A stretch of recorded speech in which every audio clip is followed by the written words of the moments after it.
कृष्णाय वासुदेवाय हरे परमात्मने प्रणतक्लेशनाशाय गोविंदाय नमो नमः। राधे राधे दर्शकों, आज आपको छठ तिला एकादशी व्रत की कथा सुनाने जा रहे हैं। पूरी कथा आप लोग सुनिएगा अंत तक, क्योंकि बीच में कथा छोड़ने से कष्ट और पाप लगता है, इसलिए आप लोग अंत तक पूरी कथा सुनिएगा। एक समय नारद मुनि भगवान विष्णु के धाम बैकुंठ पहुँचे। वहाँ उन्होंने भगवान विष्णु से कहा कि हे प्रभु, छठ तिला एकादशी व्रत के महत्व के बारे में मुझे कुछ बताइए। नारद जी की विनती करने पर भगवान विष्णु उनके कहते हैं कि हे नारद मुनि, आइए मैं आपको इसकी कथा सुनाता हूँ। भगवान विष्णु आगे बताने लगे कि बहुत पहले प्राचीन काल में मृत्यु लोक में एक ब्राह्मणी रहती थी। वह सदैव व्रत किया करती थी। एक समय वो 1 महीने तक व्रत करती रही, जिसकी वजह से उसका शरीर बहुत ज्यादा दुर्बल हो गया। उसने हर तरह के तप किए, व्रत किए, लेकिन उसने कभी भी देवताओं या ब्राह्मणों को अन्न, धन या किसी भी तरह का दान नहीं दिया। तो मैंने सोचा कि ब्राह्मणी ने सारे व्रत तो कर लिए, अपना शरीर शुद्ध कर लिया, परंतु विष्णु लोक मिलने के बाद भी इसने कभी दान नहीं दिया, तो इसकी तृप्ति होना कठिन है। इसलिए मैंने एक भिखारी का वेश धारण किया और भिखारी बनकर मृत्यु लोक में उस ब्राह्मणी के पास गया और उससे भिक्षा मांगने लगे। भिक्षाम देहि, भिक्षाम देहि। अपनी कुटिया के बाहर भगवान विष्णु को भिखारी रूप में देखकर वह बोली कि महाराज, किस लिए आए हो? तो भगवान विष्णु ने कहा कि मुझे भिक्षा चाहिए। इस पर उसने एक मिट्टी का ढेला भगवान विष्णु के पात्र में भिक्षा स्वरूप में डाल दिया।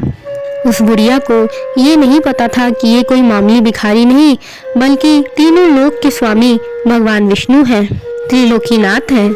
इसके बाद भगवान विष्णु वो मिट्टी का ढेला लेकर स्वर्ग में वापस लौट आए। कुछ समय बाद जब ब्राह्मणी की मृत्यु हो गई और वो शरीर त्याग कर स्वर्ग में आई, उस ब्राह्मणी को मिट्टी का दान करने से स्वर्ग में सुंदर महल मिला, परंतु उसके घर में किसी भी तरह का अन्न, धन, दान नहीं था। और इस वजह से वह काफी घबरा कर भगवान विष्णु के पास गई और बोली कि हे प्रभु, मैंने तो इतनी व्रत किए, इतनी पूजा करी, पर फिर भी मेरा घर अन्न आदि सब वस्तुओं से भरा क्यों नहीं है? इसका क्या कारण है? इस पर भगवान विष्णु ने उस ब्राह्मणी को बताया कि तुम अपने घर जाओ, वहां पर तुम्हें देव स्त्रियां देखने के लिए आएंगी। तुम कहना कि पहले आप मुझे छठ तिला एकादशी का पुण्य और विधि बताइए, तभी मैं द्वार खोलूंगी। इतना सुनने पर वह ब्राह्मणी वापस अपने महल में आई और उसने अपने दरवाजे बंद कर लिए। जब वहां पर देव स्त्रियां आईं और उन्होंने ब्राह्मणी से कहा कि दरवाजा खोलो, तब ब्राह्मणी ने कहा कि आप लोग मुझे देखने आई हो, लेकिन पहले मुझे छठ तिला एकादशी का महात्म्य बताइए। तब उसमें से एक देवी स्त्री ने उसे सारी महिमा गुणगान कथा विधि छठ तिला एकादशी की बताई। सारी कथा विधि सुनने के बाद ब्राह्मणी ने अपने दरवाजे खोले और तब जब वो देवी स्त्रियों ने उसे देखा तो वो सोचने लगी कि ये तो ना गांधर्वी है और ना ही कोई असुरी है, ये तो पहले जैसी मानुषी है। इतना देखकर वे वापस चली गई। उसके बाद ब्राह्मणी ने सारी कथा अनुसार छठ तिला एकादशी का व्रत किया। इसके प्रभाव से वह सुंदर और रूपवती हो गई तथा उसका घर अन्न आदि समस्त सामग्रियों से भर उठा। अतः किसी भी मनुष्य को मूर्खता त्याग कर छठ तिला एकादशी का व्रत करना चाहिए और किसी भी प्रकार का लोभ न करके तिल आदि का दान पुण्य अवश्य करना चाहिए। इससे दुर्भाग्य, दरिद्रता तथा अनेक प्रकार के कष्ट दूर होकर मोक्ष की व वैकुंठ लोक की प्राप्ति होती है। हर महीने में 2 बार एकादशी व्रत रखा जाता है, लेकिन माघ माह के कृष्ण पक्ष की एकादशी को छठ तिला एकादशी कहा जाता है। एकादशी तिथि भगवान विष्णु को सबसे अधिक प्रिय है।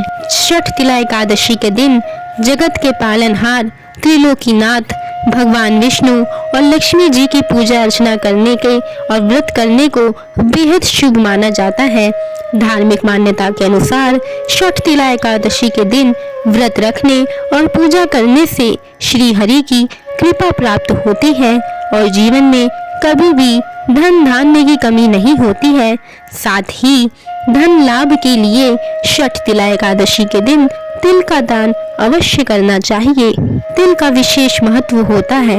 इस दिन पूजा में तिल का इस्तेमाल करने, तिल का दान करने से अक्षय पुण्य की प्राप्ति होती है। आशा है दर्शकों कि आपको ये कथा पसंद आई होगी।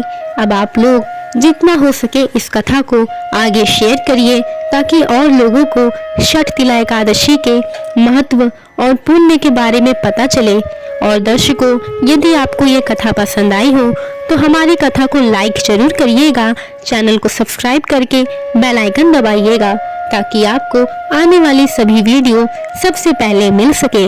और अगर आपने यहाँ अंत तक कथा सुन ही ली है तो कमेंट में बिना जय श्री कृष्णा या फिर राधे राधे लिखे बिना बिल्कुल भी मत जाइएगा। कमेंट में भगवान विष्णु या राधा रानी का नाम जरूर लिख के जाइएगा।